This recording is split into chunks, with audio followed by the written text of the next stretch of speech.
তবে একটা ব্যাপার খেয়াল রাখবেন, যে লোকের আছে লার্নার লাইসেন্স আর যে সঠিক ড্রাইভিং শেখেনি, 1 বছরে সে হয়তো অ্যাক্সিডেন্ট করতে পারে সব মিলিয়ে 50 বার। কিন্তু যে লোক সঠিকভাবে ড্রাইভিং শিখেছে আর পার্মানেন্ট লাইসেন্স আছে, সে হয়তো 1 বছরে অ্যাক্সিডেন্ট করতে পারে মাত্র 1 বার। তাহলে যে লোক ড্রাইভিং শিখে পার্মানেন্ট লাইসেন্স নিয়েছে, সে হয়তো 1 বছরে অ্যাক্সিডেন্টের জন্য ফাইন দেবে মাত্র 2000 টাকা।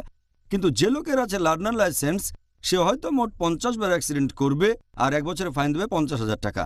তাই এটাই সবচেয়ে ভালো যে আপনি করবেন একটা পার্মানেন্ট লাইসেন্স।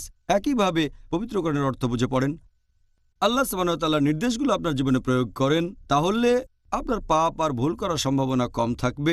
যদি অর্থ বুঝে পড়েন, বলবেন না যে কোরআন পড়বেন শুধুমাত্র আলেমগণ।